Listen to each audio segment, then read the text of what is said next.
conversar ahora junto al senador de Evópoli, Felipe Kast. Está con nosotros también en el estudio. ¿Cómo le va, senador? Bienvenido, buenos días. Muy buenos días, Juan Manuel. Gracias por la invitación. Consejo General, ustedes también tuvieron su propio Consejo General. No había tanta duda, a pesar de que se habían declarado en reflexión respecto de la posición que asumirían para el plebiscito de fines de abril, donde mayoritariamente, o la posición institucional, por decirlo así, es por el apruebo a una nueva Constitución, pero evidentemente que le dan libertad de acción a quien eventualmente asuma una posición por el rechazo. ¿Qué conclusiones sacaron después de este proceso de reflexión? Yo te diría lo primero, Juan Manuel, es que fue un consejo muy debatido, vinieron desde Arica a Magallanes, y claramente hoy día primero es que el plebiscito del 26 de abril, todos aquellos que tratan de, en el fondo, invalidar la opción de alguno u otro, creo que cometen un tremendo error. El solo hecho de que por primera vez en décadas la Constitución sea sometida a un plebiscito, y en el caso de que gane el rechazo, la gran mayoría de los chilenos puedan decir, miren, saben que me gusta esta Constitución. Y que yo creo que el mejor argumento, porque he visto otros argumentos como de campaña del terror que a mí no me gustan. Pero alguien que diga, mire, sabe que esta Constitución democráticamente, por fin puedo decir democráticamente que me gusta, ya no es la Constitución que se elaboró en dictadura. De hecho, un 40% de los militantes de Evópoli votaron por esa opción, hay que decirlo. Había un grupo de personas que argumentó a favor del rechazo, no desde el temor ni de las campañas del terror, sino diciendo, ¿saben qué? A mí me gusta esta Constitución, creo que se han hecho modificaciones y me gusta. Porque el acuerdo del 15 de noviembre fue realizado cuando nuestra democracia estaba en crisis, después del estallido del 18 de octubre.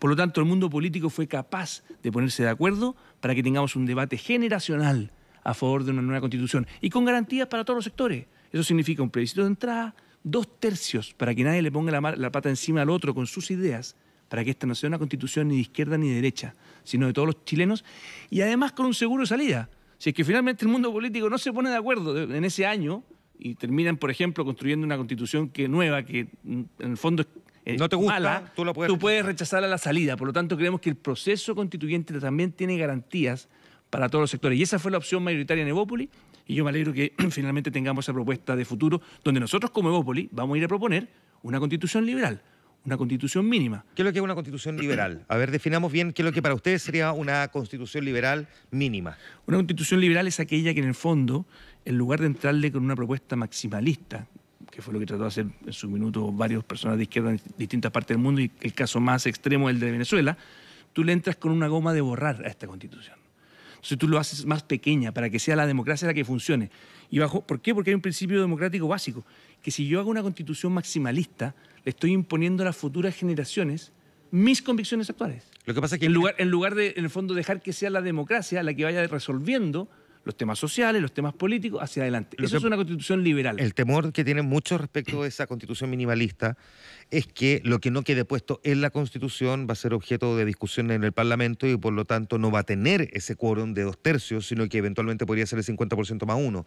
Y hay quienes dicen que el gran temor es que por quitarle cosas a la actual Constitución se deja en manos del Parlamento con un quórum completamente simple, cuestiones que son clave que hoy día están tuteladas, protegidas, como quiera denominarlo, por la actual Carta Magna. Por eso tú dejas dentro de la Constitución, y eso es completamente democrático, solamente aquello que es esencial.